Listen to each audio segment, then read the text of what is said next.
Tonight on Texas News Primetime, a change in plans at Westfest, the conviction that led to a rapper being unable to perform. Multiple people were injured during a shooting near 6th Street. What you need to know. The Texas House leads Democrat talks with TSTV News about legislative session's most pressing issues. Nearly 500 cases of measles have been reported across 19 states. We'll give you the details. The Two-Step In Musical Festival returns this weekend. We'll talk about what's in store. This is Texas News Primetime. News made for Longhorns.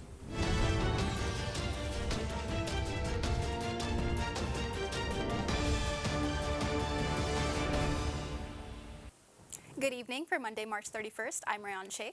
And I'm Nicholas Pantaleoni. Thank you for joining us tonight. Protesters with the Party for Socialism and Liberation and other groups gathered at the Texas Capitol today to protest in favor of transgender rights. After speeches and drag performances, they marched through the streets with banners and signs accompanied by a light law enforcement presence. The demonstration was organized for the Trans Day of Visibility. TSTV News will have more information on the protest online, so be sure to stay tuned at tstvnews.com. Rapper Kingston and his mother have been found guilty of wire fraud. The pair were charged last year for conducting an organized scheme against sellers of luxury items. They told these sellers they paid for their purchases when they had not. Kingston was scheduled to perform at Westfest, the Texas Interfraternity Council's annual musical festival, on Saturday. However, the judge overseeing the trial told Kingston he would not be able to travel to Texas. As a result, the Texas Betas fraternity brought in singer Mike Posner to perform. You might have seen on social media that rappers Bull Reed and A$AP Ferg delivered Longhorns a free concert this Saturday. But before their headlining act, a number of Longhorns had the stage reserved for themselves. TSTV News' Joseph Sweeney brings us more about the acts that built up to the headlining performance. The sounds of live music, frozen drinks, and other carnival activities filled the air at UT's main mall for the annual celebration, 40 Acres Fest. It really does feel like those movie scenes where like the campus is like all the students are out, it's a nice sunny day, everybody's enjoying the vibe. Near the end of every spring semester, 40 Acres Fest treats Longhorns to a free concert by a major artist. But before the crowd was introduced to headliners A$AP Ferg and Bull Reed, a variety of other performers took the stage, and some of them were Longhorns. My voice has been fighting me for a while, but the music brings the best out, so we had a great time. Camille Stites, a genre-bending artist, took the stage with her band just before the night's headliners, closing out the day portion of the festival. This is our third gig together, and I think that having our third gig at a place like this is just so incredible for visibility. We're really getting our name out there. And while this festival marks a new beginning for Stites and her band, pop artist Brooke Michelle sees it as a nice way to close out her time on the 40 Acres. It's a great way to end my college career since I do only have a month of school. Being a Longhorn, it's really sad, but this was a great experience, and it's what I'm going to remember forever. Joseph Sweeney, TSTV News. A controversial conference with links to eugenics was held on campus this past weekend, drawing a protest from UT students. The NATO conference took place at UT's AT&T Conference Center and the Bullock, Texas State History Museum. The event was hosted by a group which has promoted the movement for an increased birth rate and included various far-right speakers. The Students for a Democratic Society held a protest on Saturday calling for UT to remove the conference from campus. UT has said its status as a public university requires it to lease campus spaces to groups regardless of their views. 4 people were wounded after a shooting in downtown Austin early Sunday morning. The incident is reported to have happened by the intersection of Brazos and 6th Street at around 1 a.m. One victim was found in a pedicab, while 3 others were inside of a 6th Street club. 2 victims received help and 2 others declined medical assistance on the scene. Police are continuing to investigate and find the suspect of the crime. The Austin Police Association has filed a lawsuit against Austin Police Chief Lisa Davis. The lawsuit addresses Davis potentially abusing her position, changing the way the APD addresses complaints against its officers. When a complaint within the department is investigated, it is able to request related evidence be brought forward. However, Davis created a new directive that such evidence must be kept and filed. The Austin Police Association claims that this is a violation of attorney-client privilege. Construction of a new multi-million-dollar music and events venue is set to begin in Southeast Austin in the coming weeks. The project is led by AEG representatives, a live entertainment company, and the project initially received criticism due to many viewing it as, quote, gentrification, unquote, of the East area near East Riverside Drive and Crossing Place. AEG has since switched directions, adding the construction of residential offices and public gathering areas within the space. The goal of the venue now is to be a multi-purpose space. It will contain a capacity of 4,000 people, open to a variety of public and private events. Senator Royce West recently introduced SB 650 to the Texas Senate. The bill aims to make it more difficult for minors to illegally obtain alcohol by requiring all alcohol-serving institutions to scan customers' driver's license through an electronic reading system. If an establishment does not have access to the technology, the law would still require a physical inspection of the ID before patrons can be served. The bill has received bipartisan support. Senator Charles Perry hopes a potential new law could halt what he called a, quote, common theme, unquote, of minors getting injured or dying from drunk driving. After passing unanimously through the Senate, SB 650 will move to the House for consideration. TSTV News sat down with Texas House Democrat Caucus Chair and State Representative Jean Wu last week for a wide-ranging interview that covered everything from higher education to Wu's favorite study spot on campus. He talked about his experience as a prosecutor and how that's influenced his perspective on proposed bail changes, and discussed his decision-making on why he didn't file any bills himself this session. He also heavily focused on bills related to K-12 education like vouchers and on bills targeting higher education like Senate Bill 37. To Wu, they're the greatest threat. Our first and main priority is education, education, education. Partly because education is the great equalizer. Education is the gateway, the only true gateway into the middle class. Education is how we keep America strong.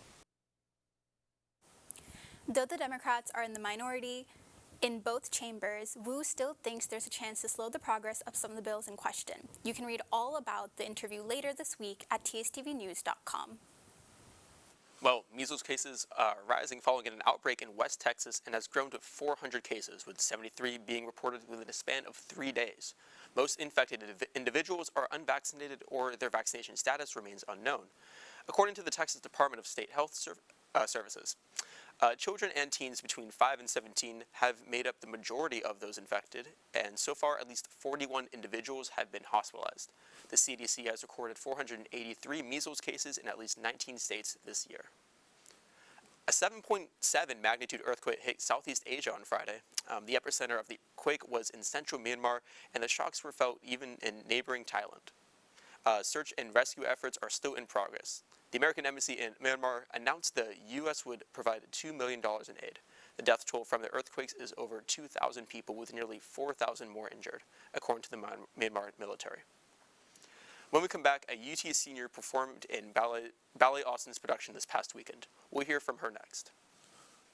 And what's on the weather forecast for April Fool's Day tomorrow? Primetime will be right back.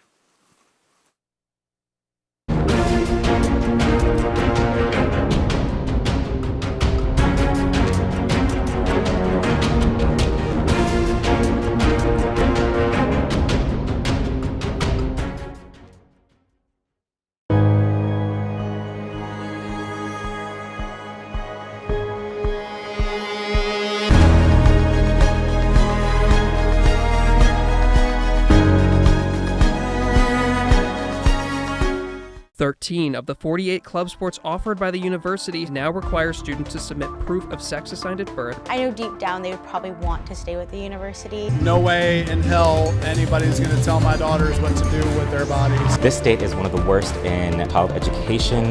We can't take it anymore, seeing those scenes. Going to Hillel on Friday night, all my family members kept texting me not to go. There's a huge housing crisis in Austin. Do you have a plan in place to address this issue? Determined to start your day well? We're up bright and early. From the enriching local stories to the weather forecast later in the day. Rain or shine, at Good Morning Longhorns, we got you covered.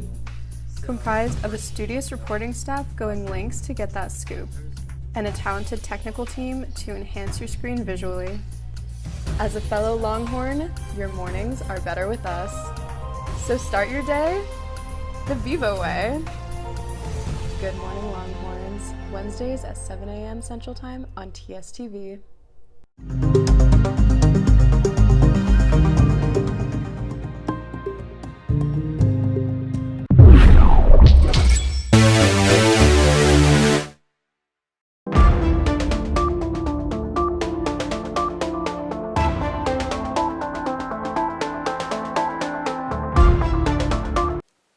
Welcome back to Primetime. Well, Ballet Austin presented the world premiere of Love's Gentle Spring this past weekend. The ballet, quote, unites the beauty of spring, music, and movement harmoniously in concert, end quote.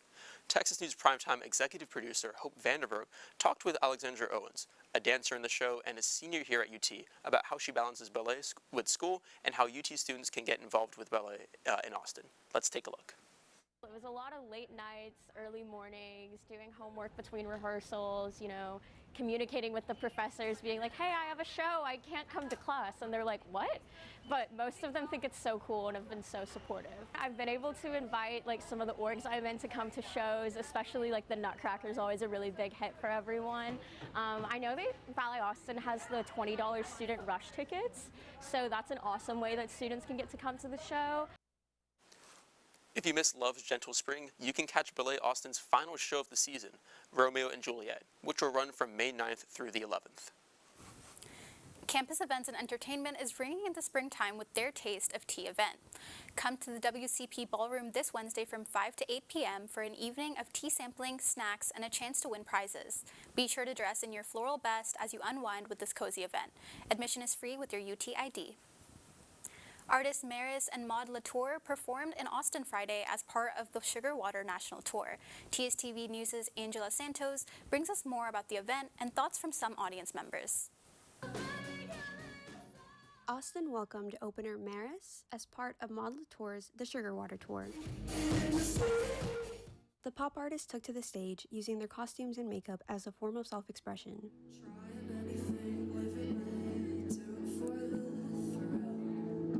My musical inspirations are probably predominantly Queen. I love this band from the 80s called Boy Meets Girl. I love Whitney Houston. I love Prince. I love One Direction. There's so many different kinds of things I listen to for different things I want to pull. I've always been writing little songs to myself to try to understand how I was feeling about things, because I do feel so much. Their music explores themes of love, friendship, and personal experiences.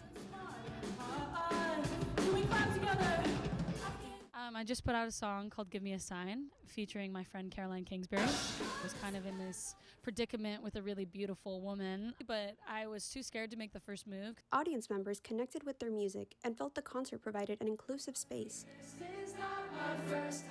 Around and seeing the younger queer population connect to the music is incredibly touching. Both Maris and Maud Latour have previously performed in Austin, and many fans return to see them again. The first time we saw Maud Latour she was opening for Fletcher. And when she came on, initially we thought, who is this girl? We just want to see Fletcher. And we were blown away, completely blown away. And we listen to her almost every day now. Some of her songs have become our songs. Angela Santos, TSTV News. When we come back, a gloomy week ahead here at UT. We'll talk weather next. And the result of tonight's Elite 8 matchup for Texas women's basketball. Primetime will be right back.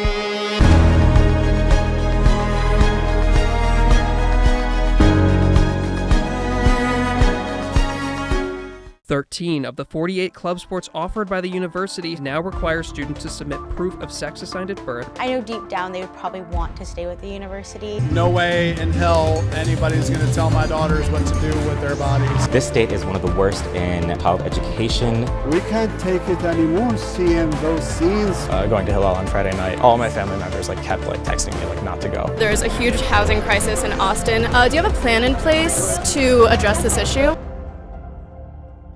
Determined to start your day well? We're up bright and early.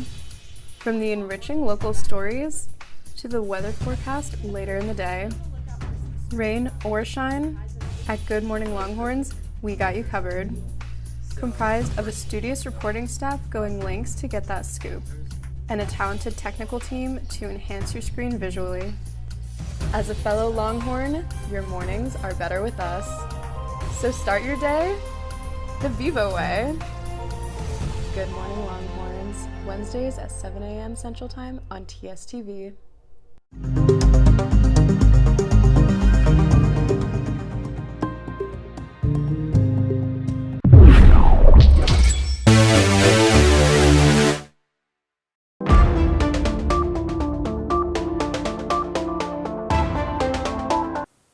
Welcome back to Texas News Primetime. Well, it's looking like clouds, and more clouds this week in Austin. Nicole Vargas is here with all you need to know in this week's weather. How are you doing today, Nicole? I'm doing great. How about you? Doing great as well. Yeah, well, tomorrow is April Fool's Day, but the weather won't be looking too playful. We'll be seeing cloudy skies and a high of 82 degrees with a low of 71 degrees, and winds making it feel cooler. You may be thinking the sun will come out tomorrow, but it seems the weather will be persisting through the week.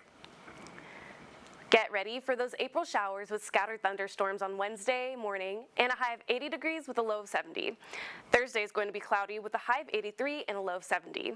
More scattered storms will follow on Friday with a high of 84 degrees and a low of 63 degrees. We'll see more rain on Saturday morning as temperatures reach a high of 72 degrees and low 47 degrees.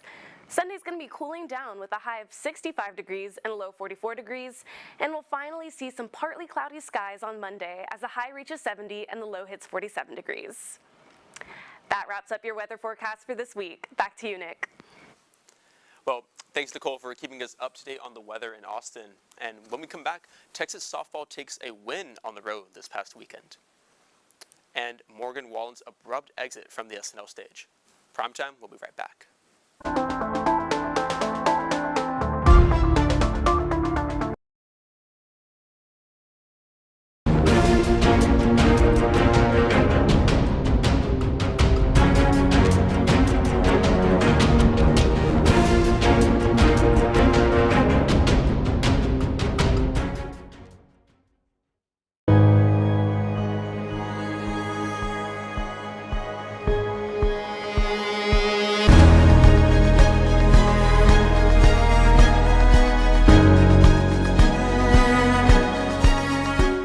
Thirteen of the 48 club sports offered by the university now require students to submit proof of sex assigned at birth. I know deep down they would probably want to stay with the university. No way in hell anybody's going to tell my daughters what to do with their bodies. This state is one of the worst in child education. We can't take it anymore seeing those scenes. Going to Hillel on Friday night, all my family members kept texting me not to go. There's a huge housing crisis in Austin. Do you have a plan in place to address this issue? Determined to start your day well? We're up bright and early. From the enriching local stories to the weather forecast later in the day. Rain or shine, at Good Morning Longhorns, we got you covered. Comprised of a studious reporting staff going lengths to get that scoop, and a talented technical team to enhance your screen visually. As a fellow Longhorn, your mornings are better with us. So start your day the Vivo way.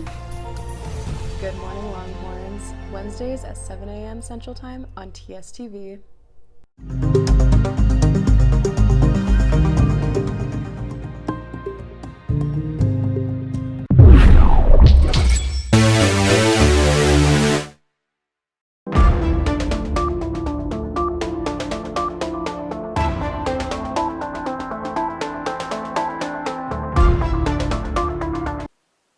Welcome back to Primetime. The Texas women's basketball Elite 8 game against TCU ended just about an hour ago. Abby Sains has the latest for Press Box on Primetime. How are you doing today, Abby? I'm doing well. Our Lady Longhorns are heading to the Final Four, so I couldn't be more excited for this Texas team.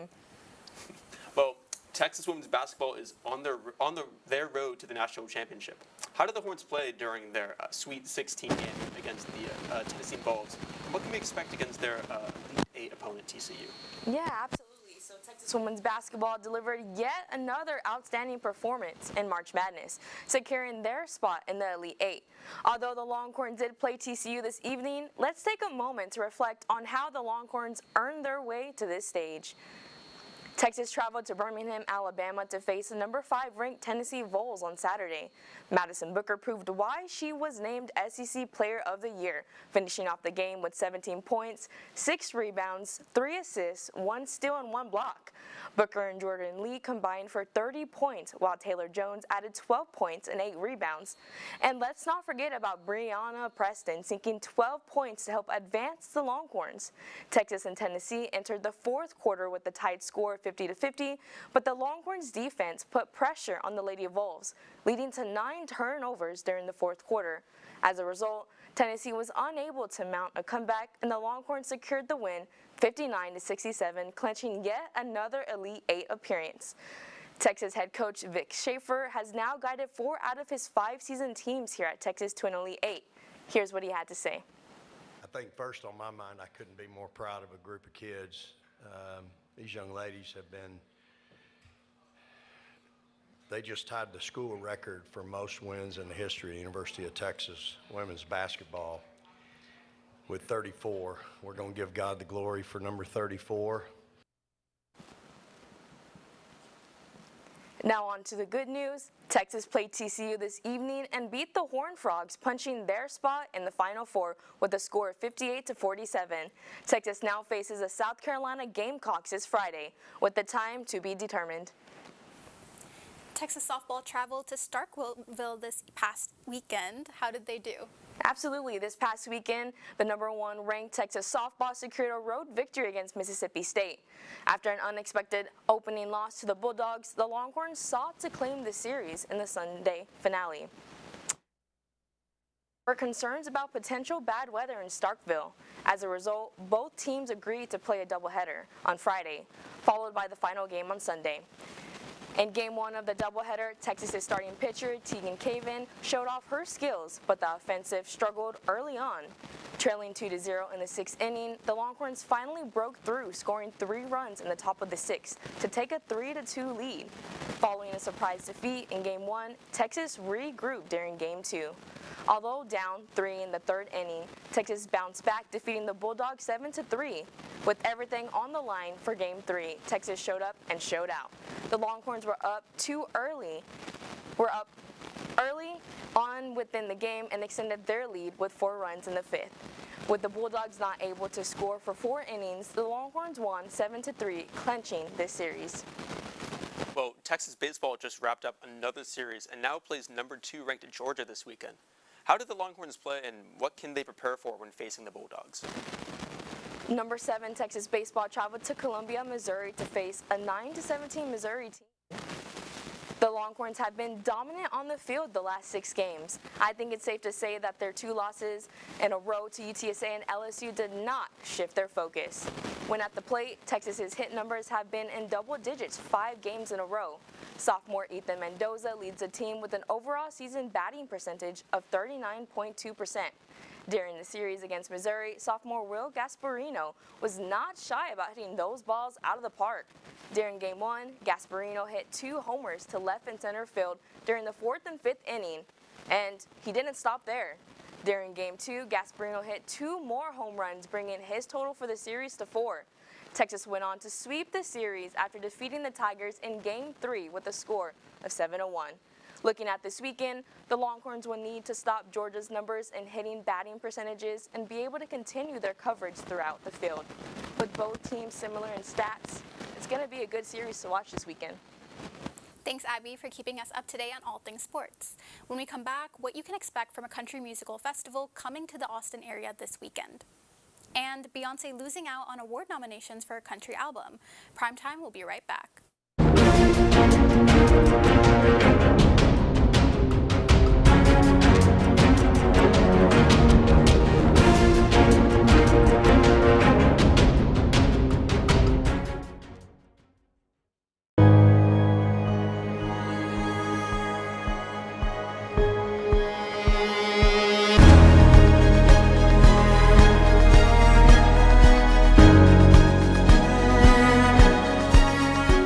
"13 of the 48 club sports offered by the university now require students to submit proof of sex assigned at birth. I know deep down they would probably want to stay with the university. No way in hell anybody's going to tell my daughters what to do with their bodies. This state is one of the worst in child education. We can't take it anymore seeing those scenes. Going to Hillel on Friday night, all my family members kept texting me not to go. There's a huge housing crisis in Austin. Do you have a plan in place to address this issue?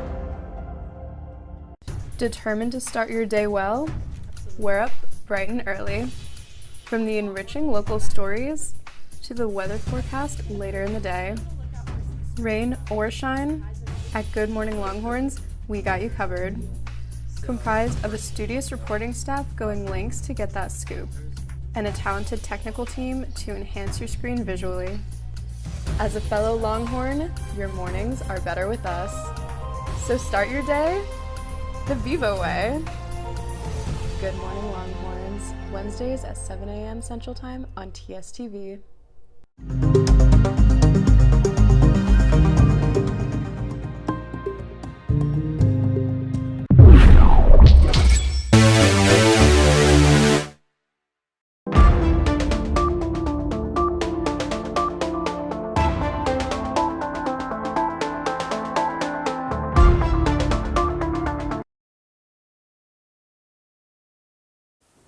Welcome back to Primetime. Two-Steppin' will take over Georgetown this weekend. Audrey Wong is here to talk about what you need to know in music, movies, and more. How are you doing today, Audrey? I'm really good, thanks, Nick. I've been enjoying the weather. Well, like you said, Two-Step-In, a country music festival and self-proclaimed world's largest outdoor honky-tonk, returns this weekend, April 5th through 6th. The festival will be held in San Gabriel Park in Georgetown and will feature artists such as Alan Jackson, Miranda Lambert, Flatland Cavalry, Ernest, and more. Most tickets are sold out, but one-day passes for Sunday are still available for purchase at twostepin.com. Are you a fan of any of the performers there? Definitely. I'm a huge country music fan. Love Miranda Lambert. Ernest is great too. And I'm sad I won't be able to make it out this weekend.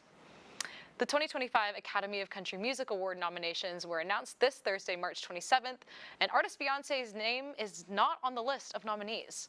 According to The Hollywood Reporter, Beyoncé won a Grammy for Best Country Album of the Year at the 2025 show for her most recent country album, Cowboy Carter, on February 2nd. Now, this is notable as her music was not nominated for any of the 2025 ACM Awards less than 2 months after this Grammy win. So what are your thoughts about Beyoncé's absence from the ACM Award nominations? Well, clearly Cowboy Carter is an award-winning album. I personally love it myself, but she's very talented and has plenty of awards under her belt, so I'm confident she can bounce back for the next one. Morgan Wallen abruptly left the SNL stage during the sign-off at the end of last weekend's show. The singer, who was the musical guest of the episode, was seen hugging host Mikey Madison and then promptly exited the stage. Traditionally, the cast, host, and musical guest are all shown hugging at the end as the credits roll.